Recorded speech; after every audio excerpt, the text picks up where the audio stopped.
पंजाब दे विच लगातार रौला पैंदा रहिंदा है बिजली दे वधे बिलों का। कहा जाता है कि पंजाब एक अजिहा सूबा है जो खुद सब तो वध बिजली पैदा करता है, पर बिजली के रेट इस दे विच सब तो ज़्यादा रहिंदा, पर आम लोगों के उपर इहदा बड़ा बोझ पैंदा। ਤਾਂ ਕਿਵੇਂ ਇਸ ਚੀਜ਼ ਦਾ ਹੱਲ ਕੀਤਾ ਜਾਵੇ, ਕਿਸ ਤਰੀਕੇ ਦੇ ਨਾਲ ਬਿਜਲੀ ਦੇ ਵਧੇ ਬਿੱਲਾਂ ਤੋਂ ਬਚਿਆ ਜਾਵੇ, ਤਾਂ ਇਹਦੇ ਲਈ ਹੁਣ ਇੱਕ ਨਵਾਂ ਉਪਕਰਨ ਜਿਹੜੇ ਚੱਲ ਰਹੇ ਆ, ਚੱਲ ਬੜੇ ਲੰਮੇ ਸਮੇਂ ਤੋਂ ਰਹੇ ਆ, ਪਰ ਅੱਜ ਕੱਲ੍ਹ ਬੜੀ ਵੱਡੀ ਗਿਣਤੀ ਦੇ ਵਿੱਚ ਉਹ ਲੱਗ ਰਹੇ ਆ। ਤਾਂ ਉਹਨੂੰ ਕਹਿੰਦੇ ਆ ਕਿ ਸੋਲਰ ਪਲਾਂਟ ਲਾਉਣਾ। ਕੀ ਸੋਲਰ ਪਲਾਂਟ ਦੇ ਫਾਇਦੇ ਹੈ, ਕੀ ਸੋਲਰ ਪਲਾਂਟ ਲਗਾਉਣ ਦੇ ਨੁਕਸਾਨ ਹੈ, ਕਿਸ ਤਰੀਕੇ ਦੇ ਨਾਲ ਇਹ ਕੰਮ ਕਰਦਾ ਹੈ, ਕਿੰਨੀ ਇਹਦੀ ਲਾਈਫ ਹੈ, ਸਭ ਦੀ ਜਾਣਕਾਰੀ ਲਈ ਅੱਜ ਅਸੀਂ ਗੱਲਬਾਤ ਕਰਾਂਗੇ। ਸਾਡੇ ਨਾਲ ਨਰਿੰਦਰ ਜੀ ਨੇ ਜੋ ਕਿ ਸੋਲਰ ਪਲਾਂਟ ਲਗਾਉਣ ਦਾ ਕੰਮ ਕਰਦੇ ਨੇ, ਐਕਸਪਰਟ ਨੇ ਇਸ ਚੀਜ਼ ਦੇ।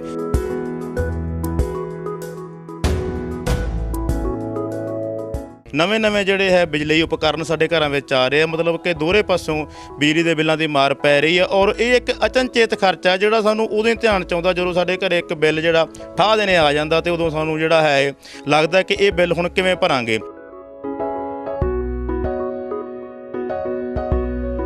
ਤੁਸੀਂ ਕਿੰਨੇ ਵੀ ਉਪਕਰਨ ਜਿਹੜੇ ਆ 4 5 10 AC ਜੋ ਮਰਜ਼ੀ ਤੁਸੀਂ ਚਲਾ ਸਕਦੇ ਆ। ਇਹ ਇੱਕ ਪੈਰਲਲ ਗ੍ਰਿਡ, ਮਿੰਨੀ ਗ੍ਰਿਡ ਤੁਹਾਡੇ ਘਰੇ ਲੱਗ ਜਾਂਦਾ। ਇਹਨੇ ਤੁਹਾਨੂੰ ਯੂਨਿਟਾਂ ਪੈਦਾ ਕਰਕੇ ਦੇਣੀਆਂ।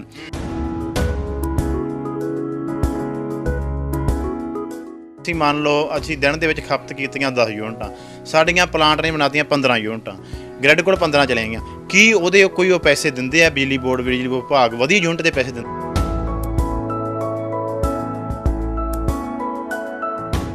ਇਹਨਾਂ ਪਲੇਟਾਂ ਦੇ ਜੇਕਰ ਗਰੰਟੀ ਵਾਰੰਟੀ ਦਾ ਕੀ ਚੱਕਰ ਹੈ, ਵੀ ਟੁੱਟ ਜੇ ਜਾਂ ਇਹ ਕੰਮ ਕਰਨੀ ਛੱਡ ਦੇ, ਉਹਦਾ ਕੀ ਹਿਸਾਬ ਕਿਤਾਬ ਹੁੰਦਾ?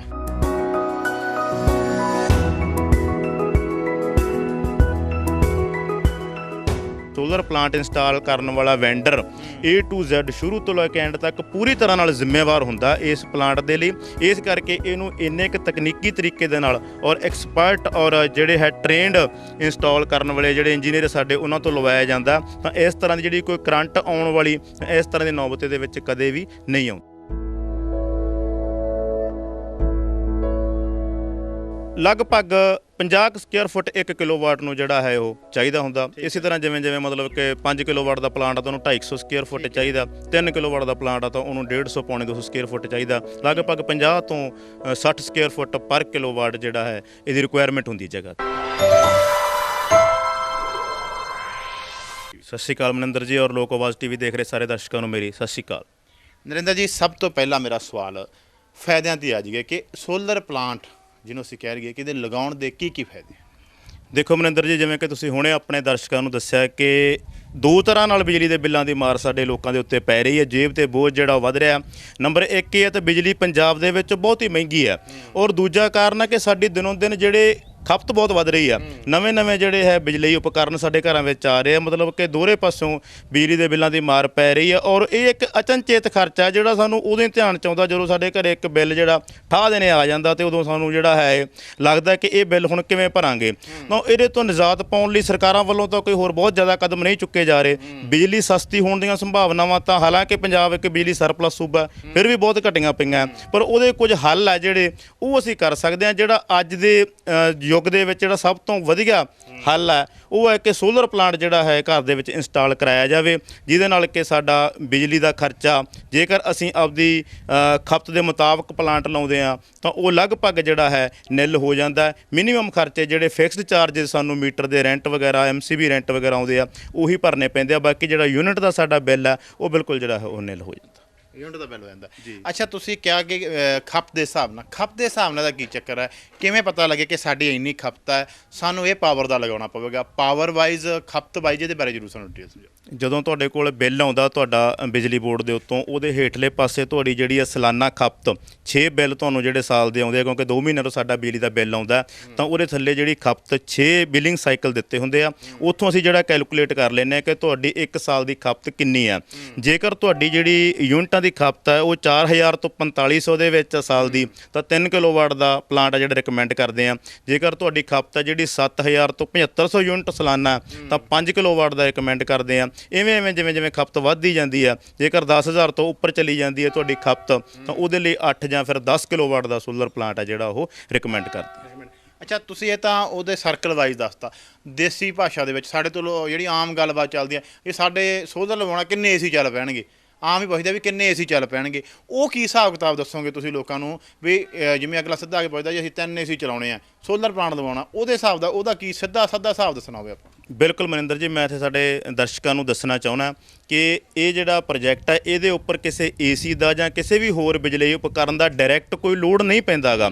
ਤੁਸੀਂ ਕਿੰਨੇ ਵੀ ਉਪਕਰਨ ਜਿਹੜੇ ਆ 4 5 10 ਏਸੀ ਜੋ ਮਰਜ਼ੀ ਤੁਸੀਂ ਚਲਾ ਸਕਦੇ ਆ।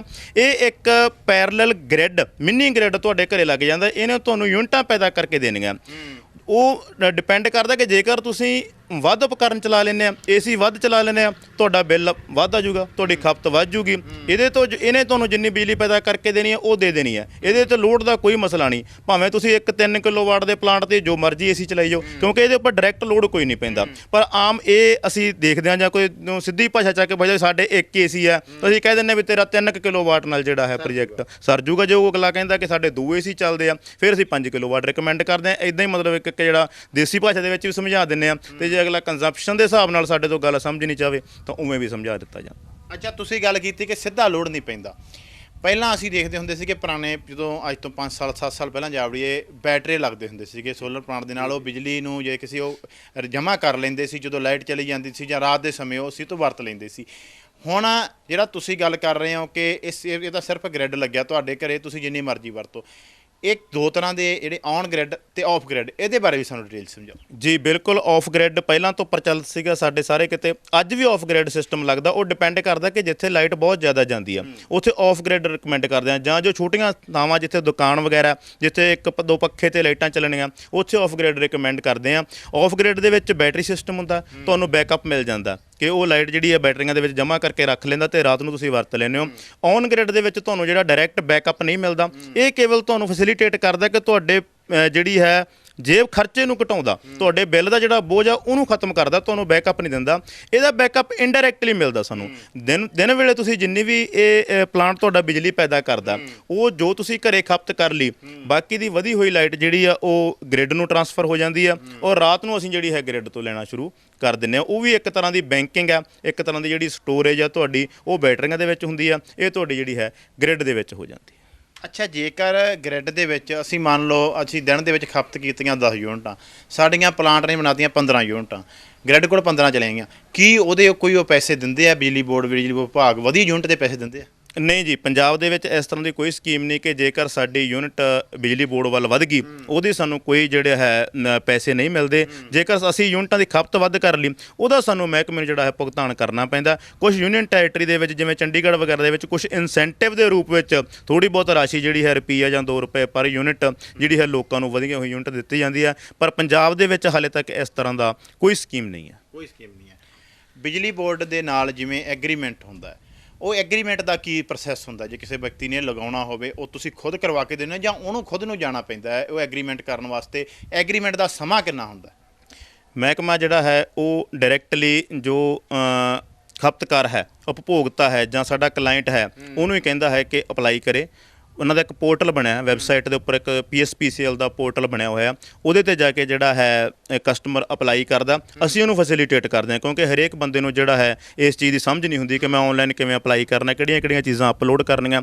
ਅਸੀਂ ਹਰ ਤਰੀਕੇ ਨਾਲ ਸਟਾਰਟਿੰਗ ਤੋਂ ਲੈ ਕੇ ਆਨਲਾਈਨ ਫਾਈਲ ਉਹਦੀ ਜਿਹੜੀ ਹੈ ਅਪਲੋਡ ਕਰਨ ਦੇ ਵਿੱਚ, ਉਹਦੀ ਮੈਨੂਅਲ ਫਾਈਲ ਬਿਜਲੀ ਬੋਰਡ ਦੇ ਵਿੱਚ ਜਮ੍ਹਾਂ ਕਰਾਉਣ ਤੱਕ ਹਰ ਤਰ੍ਹਾਂ ਨਾਲ ਜਿਹੜਾ ਹੈ ਕਸਟਮਰ ਨੂੰ ਫੈਸਿਲੀਟੇਟ ਕਰਦੇ ਹਾਂ। ਉਹਦੇ ਉੱਪਰ ਕੋਈ ਬੋਝ ਨਹੀਂ ਆਉਣ ਦਿੰਦੇ। ਪਰ ਕਰਦਾ ਕਸਟਮਰ ਜਿਹੜਾ ਹੈ ਕਲਾਇੰਟ ਆ ਉਹ ਆਪਣੇ ਪੱਧਰ 'ਤੇ ਹੀ ਹੈ, ਆਪਣੇ ਪੱਧਰ 'ਤੇ ਉਹ ਜਿਹੜਾ ਹੈ ਐਗਰੀਮੈਂਟ ਇੱਕ ਫਾਈਲ ਦੇ ਵਿੱਚ ਹੀ ਮਤਲਬ ਕਿ ਰੈਡੀਮੇਡ ਡਾਕੂਮੈਂਟ ਪ੍ਰਿੰਟਡ ਹੁੰਦਾ ਹੈ, ਉਹਦੇ ਉੱਪਰ ਬੋਰਡ ਦੇ ਅਧਿਕਾਰੀਆਂ ਦੇ ਵੀ ਸਾਈਨ ਹੁੰਦੇ ਆ ਔਰ ਕਸਟਮਰ ਦੇ ਵੀ ਸਾਈਨ ਹੁੰਦੇ ਆ। ਦੋਸਤੋ, ਅਸੀਂ ਤੁਹਾਨੂੰ ਦੱਸ ਦਈਏ ਕਿ ਅਸੀਂ ਇਸ ਵਕਤ ਵੀ ਸੋਲਰ ਪਲਾਂਟ ਦੇ ਹੇਠਾਂ ਹੀ ਖੜ੍ਹੇ ਤਾਂ ਕਿ ਹਰੇਕ ਚੀਜ਼ ਨੂੰ ਪ੍ਰੋਪਰ ਦਿਖਾਇਆ ਜਾ ਸਕੇ। ਸਾਨੂੰ ਇਹ ਜ਼ਰੂਰ ਦੱਸੋ, ਜਿਹੜੀਆਂ ਪਲੇਟਾਂ ਲੱਗੀਆਂ, ਇਹਨਾਂ ਪਲੇਟਾਂ ਦੇ ਜੇਕਰ ਗਾਰੰਟੀ ਵਾਰੰਟੀ ਦਾ ਕੀ ਚੱਕਰ ਹੈ? ਵੀ ਟੁੱਟ ਜੇ ਜਾਂ ਇਹ ਕੰਮ ਕਰਨੀ ਛੱਡ ਦੇ, ਉਹਦਾ ਕੀ ਹਿਸਾਬ ਕਿਤਾਬ ਹੁੰਦਾ ਹੈ? ਜੇਕਰ ਕਿਤੇ ਵੀ ਦੀ ਪਰਫਾਰਮੈਂਸ ਜਿਹੜੀ ਖਰਾਬ ਹੁੰਦੀ ਹੈ ਜਾਂ ਖਤਮ ਹੁੰਦੀ ਆ ਤਾਂ ਉਹਦੀ ਰਿਪਲੇਸਮੈਂਟ ਜਿਹੜੀ ਹੋ ਜਾਂਦੀ ਆ। ਪਰ ਜੇਕਰ ਬ੍ਰੇਕ ਹੁੰਦੀ ਹੈ ਕੋਈ ਪਲੇਟ ਤਾਂ ਉਹਦਾ ਜਿਹੜਾ ਕੋਈ ਹੱਲ ਨਹੀਂ ਹੈ। ਉਹ ਜੇਕਰ ਕੋਈ ਅਸੀਂ ਇੰਸ਼ੋਰੈਂਸ, ਉਸ ਤਰ੍ਹਾਂ ਜਨਰਲ ਇੰਸ਼ੋਰੈਂਸ ਲਿਆ ਹੋਇਆ ਹੈ ਜਿਹਦੇ ਵਿੱਚ ਕੋਈ ਕੰਪਨੀ ਕਵਰ ਕਰਦੀ ਆ, ਉਸ ਤਰੀਕੇ ਦਾ ਕੋਈ ਹੱਲ ਜਿਹੜਾ ਹੈ ਉਹ ਕੀਤਾ ਜਾ ਸਕਦਾ। ਅੱਛਾ, ਇੱਕ ਹੋਰ ਦੱਸਿਓ, ਜਿਵੇਂ ਆਮ ਸਾਡੇ ਗੱਲਬਾਤ ਬੱਚੇ ਘਰਾਂ ਦੇ ਵਿੱਚ ਹੁੰਦੇ ਆ, ਇਹਨੂੰ ਜੇਕਰ ਟੱਚ ਕਰਦੇ ਆ ਕੋਈ ਨੁਕਸਾਨ ਜਾਂ ਕੋਈ ਕਰੰਟ ਵਗੈਰਾ ਦਾ ਤਾਂ ਨਹੀਂ ਕੋਈ ਖਤਰਾ ਇਹਦੇ 'ਚ? ਇਸ ਤਰ੍ਹਾਂ ਦਾ ਮਨਿੰਦਰ ਜੀ ਮੈਂ ਵੀ ਇਹ ਗੱਲ ਆਪਣੇ ਦਰਸ਼ਕਾਂ ਨੂੰ ਦੱਸਣਾ ਚਾਹੁੰਦਾ ਕਿ ਇਹਦੇ ਵਿੱਚ ਸਾਡਾ ਜਿਹੜਾ ਇੱਕ ਸੈਂਟਰ ਗਵਰਨਮੈਂਟ ਦਾ ਡਿਪਾਰਟਮੈਂਟ ਹੈ MNRE ministry of new and renewable energy ਔਰ ਇੱਕ ਪੰਜਾਬ ਦੇ ਵਿੱਚ ਸਾਡਾ ਹੈ PSPCL। ਇਹ ਸਮੇਂ-ਸਮੇਂ ਤੇ ਜਿਹੜਾ ਗਾਈਡਲਾਈਨਸ ਆ ਉਹ ਇਸ਼ੂ ਕਰਦੇ ਆ ਔਰ ਉਹਨਾਂ ਗਾਈਡਲਾਈਨਸ ਦੇ ਮੁਤਾਬਕ ਹੀ ਜਿਹੜਾ ਪਲਾਂਟ ਆ ਉਹ ਇੰਸਟਾਲ ਕੀਤਾ ਜਾਂਦਾ। ਇੱਥੇ ਇੱਕ ਗੱਲ ਹੋਰ ਵੀ ਦੱਸਣੀ ਚਾਹੂੰਗਾ ਕਿ ਹਰ ਜਿਹੜੀ ਵੀ ਫਰਮ ਜਿਹੜਾ ਵੀ ਵੈਂਡਰ ਇਹ ਸੋਲਰ ਪਲਾਂਟ ਜਿਹੜਾ on grid solar plant install ਕਰਦਾ ਉਹਨੂੰ ਡਿਪਾਰਟਮੈਂਟ ਦੇ ਉੱਤੋਂ ਜਿਹੜੀ ਹੈ ਮਾਨਤਾ ਇੱਕ ਤਰ੍ਹਾਂ ਦੀ ਮਨਜ਼ੂਰੀ ਲੈਣੀ ਪੈਂਦੀ ਹੈ ਔਰ ਆਪਣਾ ਨਾਮ ਹੈ ਜਿਹੜਾ PSPCL ਦੇ ਸੋਲਰ ਪੋਰਟਲ ਦੇ ਉੱਤੇ ਦਰਜ ਕਰਵਾਉਣਾ ਪੈਂਦਾ ਔਰ ਉਸੇ ਨਾਮ ਦੇ ਤਹਿਤ ਹੀ ਜਿਹੜਾ ਹੈ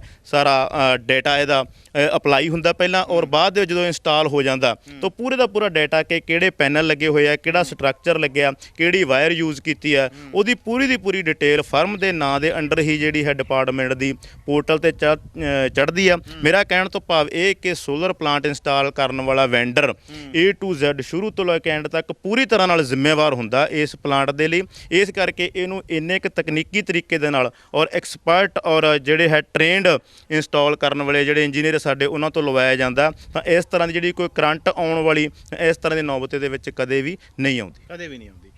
ਇੱਕ ਗੱਲ ਦੱਸੋ ਵੀ ਤੁਸੀਂ ਕਿਹਾ ਜੀ ਗਾਰੰਟੀ ਨਹੀਂ ਹੁੰਦੀ ਬ੍ਰੇਕ ਦੀ, ਮੰਨ ਲਓ ਗੜੇ ਪੈ ਜਾਂਦੇ ਆ ਜਾਂ ਤੂਫਾਨ ਆ ਜਾਂਦਾ ਕਿਸੇ ਤਰੀਕੇ ਦੇ ਨਾਲ ਇਹਨੂੰ ਪੱਟ ਕੇ ਲੈ ਜਾਂਦਾ ਹੈ, ਗੜੇ ਇਹਨੂੰ ਤੋੜ ਦਿੰਦੇ ਆ ਕਿਉਂਕਿ ਸਾਨੂੰ ਐਂ ਲੱਗਦਾ ਜਿਵੇਂ ਇਹ ਕੱਚ ਦਾ ਹੁੰਦਾ ਤੇ ਫਿਰ ਇਹਦਾ ਕੀ ਹੱਲ ਹੈ? ਕਿਉਂਕਿ ਗਾਹਕ ਦਾ ਤਾਂ ਕੋਈ ਕਸੂਰ ਹੀ ਨਹੀਂ, ਗੜੇ ਪੈ ਗਏ ਉਹਦੇ ਤੇ ਕੀ ਕੋਈ ਹੈ ਕੋਈ ਗਾਰੰਟੀ ਵਾਰੰਟੀ ਕੋਈ ਕਿਸੇ ਤਰੀਕੇ ਦੇ ਨਾਲ ਕਿਸੇ ਕਲੇਮ ਹੁੰਦਾ ਹੋਵੇ? ਬਹੁਤ ਹੀ ਉੱਚ ਕੁਆਲਿਟੀ ਦਾ ਜਿਹੜਾ ਗਲਾਸ ਹੈ ਅੱਜ ਕੱਲ੍ਹ ਮਨਿੰਦਰ ਜੀ ਆ ਰਿਹਾ। ਕਿਸੇ ਜ਼ਮਾਨੇ ਵਿੱਚ ਇਹ ਸੀਗੀ ਦਿੱਕਤ ਕਿ ਜਿਹੜਾ ਗਲਾਸ ਬ੍ਰੇਕ ਹੋ ਜਾਂਦਾ ਸੀ ਪਰ ਪਿਛਲੇ ਲੰਮੇ ਸਮੇਂ ਦੀ ਆਪਾਂ ਹਿਸਟਰੀ ਵੇਖੀ ਤਾਂ ਇਸ ਤਰ੍ਹਾਂ ਦੀ ਕੋਈ ਵੀ ਗੱਲ ਸਾਹਮਣੇ ਨਹੀਂ ਆਏਗੀ ਕਿ ਗੜਿਆਂ ਦੇ ਨਾਲ ਜਿਹੜਾ ਹੈ ਗਲਾਸ ਬ੍ਰੇਕ ਹੁੰਦਾ ਹੋਵੇ। ਸੋ ਕਿਤੇ ਕੋਈ ਕੁਦਰਤੀ ਆਫਤ ਹੀ ਐਸੀ ਇੰਨੀ ਵੱਡੀ ਆ ਜੇ ਤਾਂ ਉਹਦਾ ਤੁਹਾਨੂੰ ਪਤਾ ਫਿਰ ਇੰਸ਼ੋਰੈਂਸ ਵੀ ਜਿਹੜਾ ਹੈ ਉਹਦੇ ਵਿੱਚ ਹੱਥ ਖੜੇ ਕਰ ਜਾਂਦੀਆਂ ਕੰਪਨੀਆਂ। ਉਸ ਹਾਲਤ ਦੇ ਵਿੱਚ ਤਾਂ ਕੁਝ ਨਹੀਂ ਕਿਹਾ ਜਾ ਸਕਦਾ ਪਰ ਸਧਾਰਨ ਹਾਲਤਾਂ ਦੇ ਵਿੱਚ ਕਦੇ ਵੀ ਇਸ ਤਰ੍ਹਾਂ ਦੀ ਕੰਪਲੇਂਟ ਹੈ ਜਿਹੜੀ ਉਹ ਦੇਖਣ ਨੂੰ ਨਹੀਂ ਮਿਲੀ। 3 ਕਿਲੋਵਾਟ 5 ਕਿਲੋਵਾਟ ਤੇ ਆਪਾਂ 8 ਕਿਲੋਵਾਟ ਦੀ ਤਕਰੀਬਨ ਗੱਲ ਕਰ ਰਹੇ ਹਾਂ। 3 ਕਿਲੋਵਾਟ ਦਾ ਜਿਹੜਾ ਪਲਾਂਟ ਹੈ ਉਹ ਕਿੰਨੀ ਬਿਜਲੀ ਪੈਦਾ ਕਰਦਾ, 5 ਕਿਲੋਵਾਟ ਦਾ ਕਿੰਨੀ ਬਿਜਲੀ ਪੈਦਾ ਕਰਦਾ ਤੇ 8 ਕਿਲੋਵਾਟ ਦਾ ਕਿੰਨੀਆਂ ਯੂਨਿਟਾਂ ਹਰ ਡੇਲੀ ਜਿਹੜੀਆਂ ਉਹ ਪੈਦਾ ਕਰਦਾ?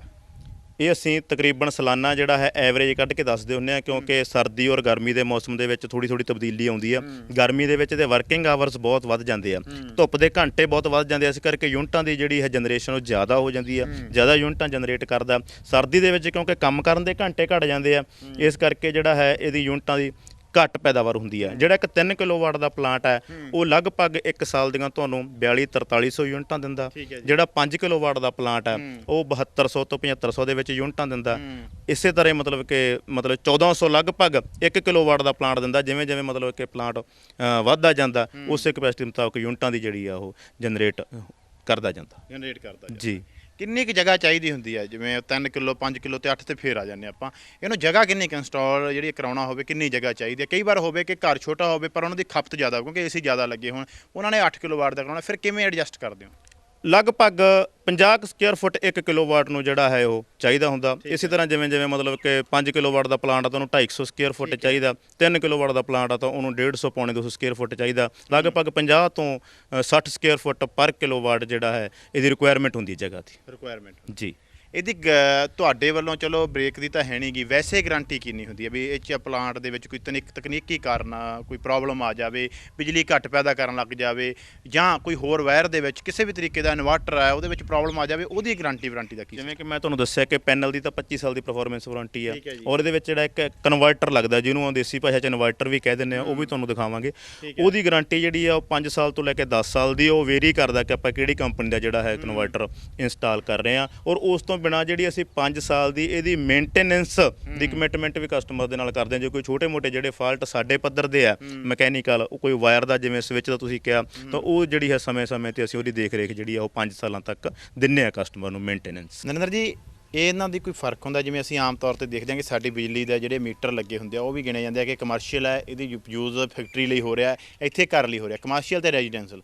ਇਹਨਾਂ ਦੇ ਵਿੱਚ ਸੋਲਰ ਵੀ ਇਸ ਤਰੀਕੇ ਨਾਲ ਆਉਂਦੇ ਜੇ ਕਿਸੇ ਨੇ ਆਪਣੀ ਫੈਕਟਰੀ ਦੇ ਵਿੱਚ ਲਗਾਉਣਾ ਹੋਵੇ, ਘਰਾਂ 'ਚ ਤਾਂ ਆਪਾਂ ਗੱਲ ਕਰ ਹੀ ਰਹੇ ਹਾਂ 5 3 8 ਵਗੈਰਾ ਦੀ, ਉੱਥੇ ਵੀ ਇਹ ਕੋਈ ਪਾਵਰ ਦੇ ਹਿਸਾਬ ਨਾਲ ਲੱਗ ਜਾਂਦੇ ਆ, ਕੋਈ ਮਿਲਦਾ ਲੋਕਾਂ ਨੂੰ ਫਾਇਦਾ? ਜੀ ਬਿਲਕੁਲ, ਉੱਥੇ ਤਾਂ ਬਹੁਤ ਹੀ ਜ਼ਿਆਦਾ ਫਾਇਦਾ ਮਿਲਦਾ ਕਿਉਂਕਿ ਜਿਹੜੀ ਕੋਈ ਫੈਕਟਰੀ ਹੈ, ਕੋਈ ਹਸਪੀਟਲ ਆ, ਕੋਈ ਵੱਡਾ ਸਕੂਲ ਕਾਲਜ ਆ, ਕੋਈ ਸ਼ੈਲਰ ਆ, ਕਿਸੇ ਵੀ ਮਤਲਬ ਵੱਡੇ ਤੋਂ ਵੱਡੇ ਇੰਸਟੀਚਿਊਟ ਦੇ ਵਿੱਚ ਉੱਥੇ ਮੈਗਾਵਾਟ ਦੇ ਵਿੱਚ ਲੱਗਦੇ ਸਕਦੇ ਆ 100 ਕਿਲੋਵਾਟ 150 ਕਿਲੋਵਾਟ 200 ਕਿਲੋਵਾਟ 250 ਕਿਲੋਵਾਟ, ਮਤਲਬ ਅੰਤਰ ਕੋਈ ਨਹੀਂ। ਪੈਨਲ ਇਹੀ ਹੈ, ਸਟਰਕਚਰ ਇਹੀ ਹੈ, ਇਨਵਰਟਰ ਦੀ ਕਪੈਸਿਟੀ ਜਿਹੜੀ ਆ ਉਹ ਵੱਧਦੀ ਜਾਂਦੀ ਹੈ। ਐਕਸਪਰਟ ਜਿਹੜੇ ਹੈ ਉਹ ਸਾਨੂੰ ਥੋੜ੍ਹੇ ਜਿਹੇ ਉਸ ਤੋਂ ਮਤਲਬ ਕਿ ਜ਼ਿਆਦਾ ਮਤਲਬ ਕਿ ਜਿਹੜੇ ਕਮਰਸ਼ੀਅਲ ਪ੍ਰੋਜੈਕਟ ਕਰਦੇ ਆ, ਫਿਰ ਇੱਕ ਵੱਖਰੀ ਟੀਮ ਜਿਹੜੀ ਸਾਡੇ ਕੋਲੇ ਉਹਦੇ ਲਈ ਰੱਖੀ ਹੋਈ ਹੈ। ਜਿਹੜੇ ਕਿ ਸਿਰਫ ਕਮਰਸ਼ੀਅਲ ਪ੍ਰੋਜੈਕਟ ਦੇਖਦੇ ਆ, ਜਿਹੜੇ ਡੋਮੈਸਟਿਕ ਦੇਖਦੇ ਆ, ਉਹ ਇੱਕ ਵੱਖਰੀ ਟ੍ਰੇਨ ਟੀਮ ਸਾਡੇ ਕੋਲ ਆ। ਵੈਸੇ ਮਟੀਰੀਅਲ ਦੇ ਵਿੱਚ ਜਾਂ ਕੋਈ ਪੈਨਲ ਦੇ ਵਿੱਚ ਆਪਾਂ ਕਹੀਏ ਉਹ ਕੋਈ ਜਿਹੜਾ ਫਰਕ ਨਹੀਂ ਹੁੰਦਾ।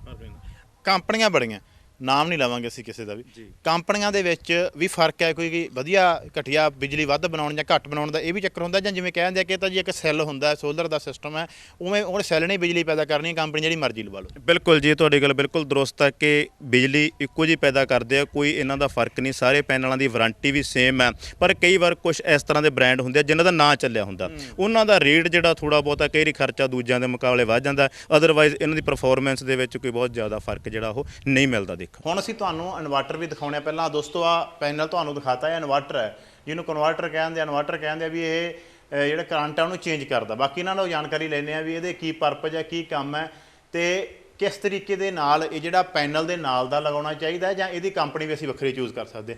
ਰਾਮੇਣਾ ਸਾਹਿਬ, ਜਿਵੇਂ ਮੈਂ ਗੱਲ ਕੀਤੀ ਕਿ ਇਹ ਜਿਹੜਾ ਇਨਵਰਟਰ ਹੈ ਇਹ ਤੁਸੀਂ ਪੈਨਲ ਦੇ ਨਾਲ ਦਾ ਯੂਜ਼ ਕਰਦੇ ਹੋ, ਜਾਂ ਇਹ ਕਿਵੇਂ ਅਸੀਂ ਸਾਡੇ ਕੋਲ ਚੁਆਇਸ ਹੁੰਦੀ ਹੈ? ਜਿਵੇਂ ਅਸੀਂ ਆਮ ਘਰਾਂ 'ਚ ਦੇਖਦੇ ਹਾਂ ਕਿ ਬੈਟਰਾ ਅਸੀਂ ਹੋਰ ਕੰਪਨੀ ਦਾ ਲੈ ਲੈਂਦੇ ਹਾਂ, ਇਨਵਰਟਰ ਅਸੀਂ ਹੋਰ ਕੰਪਨੀ ਦਾ ਰੱਖ ਲੈਂਦੇ ਹਾਂ, ਇਸ ਤਰੀਕੇ ਦੀ ਇਹਦੇ 'ਚ ਵੀ ਕੋਈ ਹੁੰਦੀ ਹੈ ਕਿ ਨਹੀਂ ਕਰਨਾ ਚਾਹੀਦਾ? ਜੀ ਬਿਲਕੁਲ, ਚੋਇਸਿਸ ਬਹੁਤ ਨੇ ਲੋਕਾਂ ਕੋਲ, ਕੋਈ ਵੀ ਇਨਵਰਟਰ ਲਾ ਸਕਦੇ, ਕੋਈ ਵੀ ਪੈਨਲ, ਪਰ ਜਿਹੜਾ ਸਾਡਾ ਫੰਡਾ ਹੈ, ਅਸੀਂ ਜੋ ਰਿਜ਼ਲਟ ਕੱਢਿਆ ਆਪਣੇ ਲੰਮੇ ਤਜਰਬੇ ਦੇ ਬਾਅਦ, ਉਹ ਇਹੀ ਹੈ ਕਿ ਇਨਵਰਟਰ ਔਰ ਜਿਹੜੇ ਪੈਨਲ ਆ ਉਹ ਇੱਕੋ ਕੰਪਨੀ ਦੇ ਲਾਏ ਜਾਣ। ਉਹਦਾ ਇੱਕ ਠੋਸ ਕਾਰਨ ਆ ਸਾਡੇ ਕੋਲੇ ਕਿਉਂ ਅਸੀਂ ਇਸ ਤਰ੍ਹਾਂ ਕਰਦੇ ਸੀ। ਜਦੋਂ ਵੀ ਕੋਈ ਪਲਾਂਟ ਲਾਉਂਦੇ ਆ ਤਾਂ ਅਸੀਂ ਇੱਕੋ ਕੰਪਨੀ ਦਾ ਜਿਹੜਾ ਹੈ ਪ੍ਰੋਡਕਟ ਲਾਉਂਦੇ ਆ। ਉਹਦੇ ਵਿੱਚ ਇਹ ਹੈ ਕਿ ਕੱਲ੍ਹ ਨੂੰ ਬਾਈ ਚਾਂਸ, ਵੈਸੇ ਤਾਂ ਇਹਦੇ ਵਿੱਚ ਦਿੱਕਤਾਂ ਆਉਣ ਦੇ ਚਾਂਸ ਬਹੁਤ ਘੱਟ ਆ, ਪਰ ਫਿਰ ਵੀ ਇੱਕ ਇਲੈਕਟ੍ਰੀਕਲ ਜਿਹੜਾ ਹੈ ਪ੍ਰੋਡਕਟ ਆ, ਦਿੱਕਤ ਤਾਂ ਕਦੇ ਵੀ ਆ ਸਕਦੀ ਆ। ਤਾਂ ਜਦੋਂ ਉਹ ਦਿੱਕਤ ਆਉਂਦੀ ਆ ਤਾਂ ਉੱਥੇ ਕੀ ਚੀਜ਼ ਫੇਸ ਕਰਨੀ ਪੈਂਦੀ ਹੈ ਕਿ ਜਦੋਂ ਇਨਵਰਟਰ ਦੀ ਕੰਪਨੀ ਵਾਲਾ ਜਿਹੜਾ ਹੈ ਸਾਡੇ ਕੋਲ ਮਕੈਨਿਕ ਆਉਂਦਾ ਜਾਂ ਕੰਪਨੀ ਦਾ ਬੰਦਾ ਆਉਂਦਾ, ਤਾਂ ਉਹ ਆਮ ਤੌਰ 'ਤੇ ਕਹਿ ਦਿੰਦਾ ਜੀ ਸਾਡੇ ਇਨਵਰਟਰ ਦੇ ਵਿੱਚ ਤਾਂ ਦਿੱਕਤ ਕੋਈ ਨਹੀਂ, ਮੈਂ ਚੈੱਕ ਕਰ ਲਿਆ, ਤੁਸੀਂ ਜਿਹੜਾ ਪੈਨਲ ਵਾਲਾ ਬੰਦਾ ਉਹਦੇ ਨਾਲ ਜਿਹੜਾ ਸੰਪਰਕ ਕਰੋ।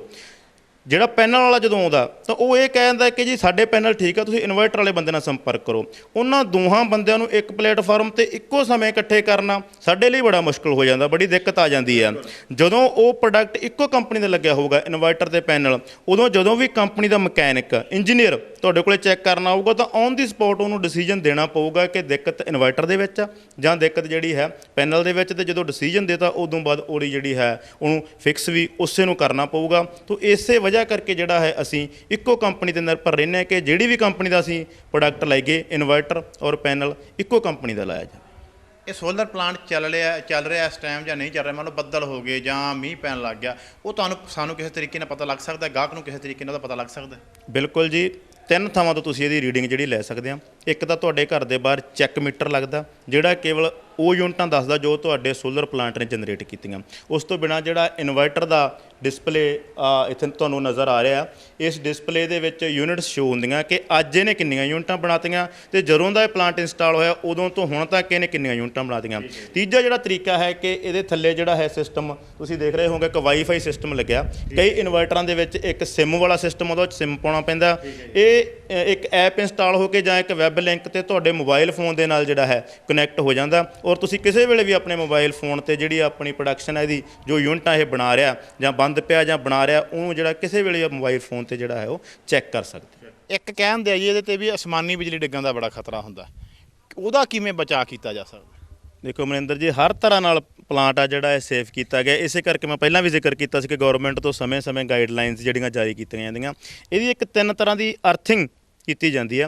ਏਸੀ ਕਰੰਟ ਦੀ ਵੱਖਰੀ ਕੀਤੀ ਜਾਂਦੀ ਹੈ, ਡੀਸੀ ਕਰੰਟ ਦੀ ਵੱਖਰੀ, ਔਰ ਜਿਹੜੀ ਅਸਮਾਨੀ ਬਿਜਲੀ ਆ ਉਹਦਾ ਇੱਕ ਵੱਖਰਾ ਅਰਥ ਕੀਤਾ ਜਾਂਦਾ, ਜਿਹਦੇ ਵਿੱਚ ਇੱਕ ਲਾਈਟ ਅਰੈਸਟਰ ਜਿਹੜਾ ਹੈ ਇਸ ਪ੍ਰੋਜੈਕਟ ਦੀ ਪਲਾਂਟ ਦੀ ਉਚਾਈ ਤੋਂ ਵੱਧ ਉਚਾਈ ਵਾਲਾ ਜਿਹੜਾ ਹੈ ਅਸੀਂ ਇੰਸਟਾਲ ਕਰਦੇ ਹਾਂ, ਜਿਹੜਾ ਕਿ ਇਸ ਪਲਾਂਟ ਦੀ ਪੂਰੀ ਤਰ੍ਹਾਂ ਨਾਲ ਸੁਰੱਖਿਆ ਕਰਦਾ ਅਸਮਾਨੀ ਬਿਜਲੀ ਤੋਂ, ਔਰ ਨੇੜੇ ਤੇੜੇ ਦੇ ਘਰਾਂ ਦੀ ਵੀ ਉਹ ਜਿਹੜੀ ਸੁਰੱਖਿਆ ਇਸ ਤਰ੍ਹਾਂ ਦਾ ਉਪਕਰਨ ਆ ਜਿਹੜਾ ਉਹ ਕਰ ਦਿੰਦਾ। ਸਵਾਲ ਆ ਸਾਡਾ ਕਿ ਇਹਦਾ ਜਿਹੜਾ ਸੋਲਰ ਪਲਾਂਟ ਹੈ ਇਹਦਾ ਸਾਡੇ ਵਾਤਾਵਰਨ ਨੂੰ ਨੁਕਸਾਨ ਤਾਂ ਨਹੀਂ ਕੋਈ, ਕੀ ਇਕੋ ਫਰੈਂਡਲੀ ਹੈ ਜਾਂ ਨਹੀਂ? ਇਹ ਬਿਲਕੁਲ ਜੀ, ਇਹ ਤਾਂ ਪੂਰੀ ਤਰ੍ਹਾਂ ਨਾਲ ਇਕੋ ਫਰੈਂਡਲੀ ਹੈ, ਮਤਲਬ ਵਾਤਾਵਰਣ ਦੇ ਵਿੱਚ ਤਾਂ ਵਧੀਆ ਹਿੱਸਾ ਪਾ ਰਿਹਾ, ਕਿਉਂਕਿ ਅਸੀਂ ਆਪਣੀ ਬਿਜਲੀ ਘਰੇ ਹੀ ਪੈਦਾ ਕਰ ਰਹੇ ਹਾਂ। ਕੋਈ ਇਹਨੇ ਪ੍ਰਦੂਸ਼ਣ ਨਹੀਂ ਕਰਨਾ, ਕੋਈ ਇਹਨੇ ਕਿਸੇ ਤਰ੍ਹਾਂ ਦਾ ਵੀ ਜਿਹੜਾ ਹੈ ਹੋਰ ਮਤਲਬ ਕਿ ਪੋਲੂਸ਼ਨ ਦੇ ਵਿੱਚ ਇਹਦਾ ਰੋਲ ਨਹੀਂ ਹੈ। ਇਹ ਤਾਂ ਪੂਰੀ ਤਰ੍ਹਾਂ ਨਾਲ ਪਲਾਂਟ ਜਿਹੜਾ ਹੈ ਉਹ ਇਕੋ ਫਰੈਂਡਲੀ। ਤਾਂ ਅਸੀਂ ਸਾਰੀ ਗੱਲਬਾਤ ਕੀਤੀ, ਸਾਨੂੰ ਬੜੇ ਵਧੀਆ ਤਰੀਕੇ ਦੇ ਨਾਲ ਨਰਿੰਦਰ ਰਾਮਿਆਣਾ ਨੇ ਦੱਸਿਆ ਕਿ ਜਿਹੜਾ ਸੋਲਰ ਪਲਾਂਟ ਹੈ ਇਹਦੇ ਕੀ ਫਾਇਦੇ ਆ, ਕੀ ਨੁਕਸਾਨ ਹੈ, ਕਿਸ ਤਰੀਕੇ ਦੇ ਨਾਲ ਕਿਹੜੇ ਪਰਿਵਾਰ ਨੂੰ ਕਿੰਨੇ ਯੂਨਿਟ ਖਪਤ ਕਰਨ ਵਾਲਿਆਂ ਨੂੰ ਕਿੰਨੇ ਪਾਵਰ ਦਾ ਲਗਾਉਣਾ ਚਾਹੀਦਾ। ਤਾਂ ਦੋਸਤੋ ਮੈਨੂੰ ਲੱਗਦਾ ਹੈ ਕਿ ਹਰ ਗੱਲ ਕਲੀਅਰ ਹੋ ਗਈ ਹੋਊਗੀ। ਹਰ ਇੱਕ ਸਵਾਲ ਜਿਹੜਾ ਆਮ ਲੋਕਾਂ ਦੇ ਜ਼ਿਹਨ ਦੇ ਵਿੱਚ ਹੁੰਦਾ ਹੈ ਉਹ ਤੁਹਾਡੇ ਨਾਲ ਸਾਂਝਾ ਕੀਤਾ। ਉਹ ਹਰ ਇੱਕ ਸਵਾਲ ਅਸੀਂ ਉਹਨਾਂ ਨੂੰ ਪੁੱਛਿਆ ਤਾਂ ਉਹਨਾਂ ਨੇ ਬੜੇ ਵਧੀਆ ਤਰੀਕੇ ਦੇ ਨਾਲ ਦੱਸਿਆ।